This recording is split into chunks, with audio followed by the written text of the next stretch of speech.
Hello, I'm gonna make a real quick little video here of how to trim a bird's wings. I've been doing this for years, so I'm gonna do it by myself. I usually don't recommend doing it by yourself. Have somebody else help you. The first time, definitely have somebody that knows what they're doing to give you an idea. I'm gonna do my best to go ahead and basically show you what I'm doing here in this process. I don't have a good camera mount for this camera at the moment, so I'm just gonna knock this out. Normally I'd set up my tripod and do it right, but my wife wants this bird's wings trimmed before I take off for the weekend. That way she can get it out and spend a little more time with it. I am going to go ahead, as you can see, I've got a pair of gloves on. I'm going to go ahead and wear them basically for the bird's protection. If I get bit, I'm more likely to flinch, more likely to twist, more likely to hit what's called a blood feather. And I'll explain a little more to that to you in a second. I'm just going to take off its flight feathers, all I'm going to do, that way the bird doesn't get loose again. This is the bird I rescued out of a parking lot in Des Moines, Iowa. It's getting late in the year, it's already out middle of October. The bird definitely would have been dead within, I'd say, weeks, within a month for sure. These cocktails just cannot handle the outside cold if it hadn't already starved to death.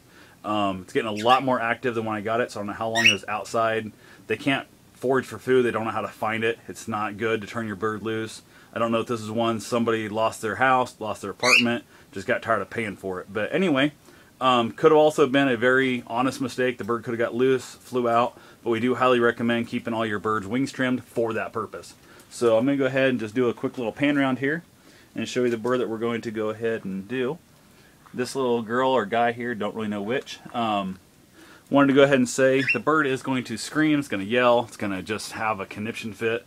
This bird doesn't know me that good, so it's one of the reasons why I'm doing it. That way my wife can spend more time with it. It'll hate me for a little while longer. I'm going to be gone for a few days. Hopefully it'll forget about me tormenting it.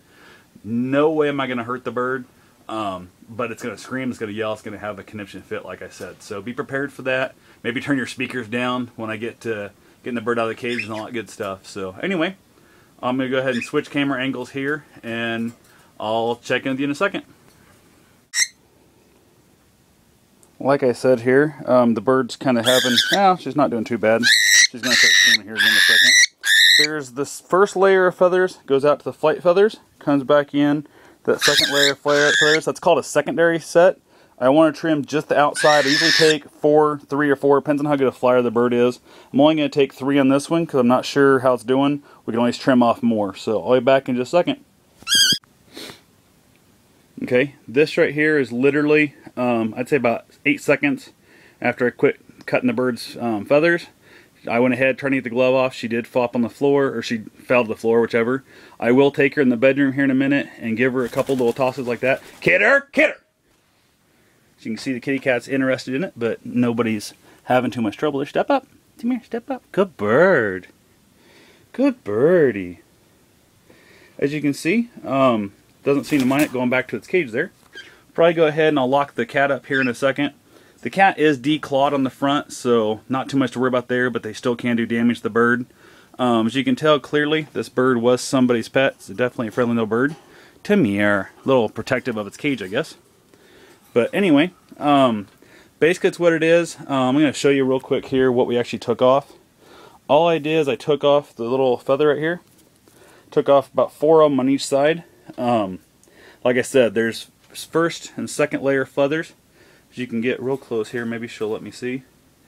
Still can't tell the bird's wings have really been trimmed the way I do it. Also, never trim just one side. And some people think, well, if you trim one side, the bird can't fly, which is true, it can't. But as it's falling to the floor sometimes, if you cut too much off, the bird will be able to get lift with one wing and not the other, cause them to land on the wing that doesn't have any feathers left, tend to break wings a lot more often, tend to have problems that way. So anyway, as you can see here, clearly don't seem to have a problem at all. I was just basically back to happiness. The bird won't have flight. Also another thing, when you're doing any of this kind of stuff, definitely pay attention to things like this with ceiling fans. Make sure they're off in all parts of the house. Also make sure all your doors are shut.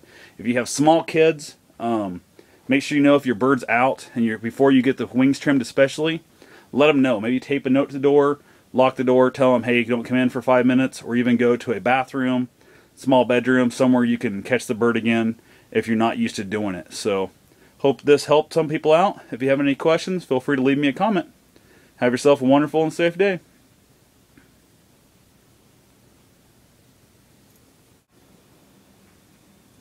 Another real quick little follow-up on here. I don't use any special scissors. These are just some good, nice, heavy-duty, really sharp scissors. You don't need anything special. All you're really doing is cutting through. The other simple thing I do is make sure you go ahead and get rid of your feathers. If you have any other pets in the house, like cats, dogs, like that, never make them into a cat toy. A lot of people make that mistake because they see feathery cat toys at the store. You don't want a feather that smells like your bird, because that'll then teach your cats fine to play with the toy. Must be alright to play with the bird too. So definitely don't do that if you want to keep one for scrapbooking. You want to do something like that. Make sure you keep it put up, put away. And if you have one that molts out, which where it falls out stem and all, I'll throw one of those in my hat every now and then. But usually bird a little more attractive colors than the cockatiel. So anyway, also another product to have on hand anytime you're doing anything with nail trimming, if you're doing any wing trimming, that kind of stuff, is a product called Steptic powder. It's a stop bleeding powder. Basically, if you would ever get into a blood feather, the feather part, which I can't show this camera, just not going to have enough technology here, I don't think, on my iPod. But anyway, they're basically just like a straw. So a bird can bleed to death in a matter of like a few minutes to an hour if you don't get that bleeding stopped. So you either have to do what's called basically plucking, which is where you grab a set of forceps and actually pull the feather from the wing, which is very painful, not a fun experience for the bird. So you definitely try to avoid that at all cost. But have a bottle of that Steptic powder. You can pick it up pretty much any pet store, Foster and Smith online, I'm sure you can get it too. But any local pet store worth its salt would be able to get that for you if they don't carry it in stock. So have that around.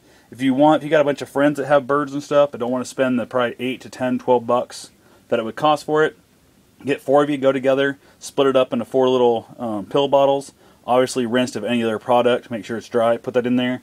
You'll never go wrong having that stuff. I've used it on like busted lips. I had a large parrot bite through my lip one time, and that's the one thing I got to stop bleeding. Should have got a few stitches, but I kind of hate doctors, so I avoid them at any and all cost. So dump Steptic powder in it, works great. Works on dogs' toenails, any of that kind of stuff. So hope this helps you guys out. Have yourself a wonderful and safe day.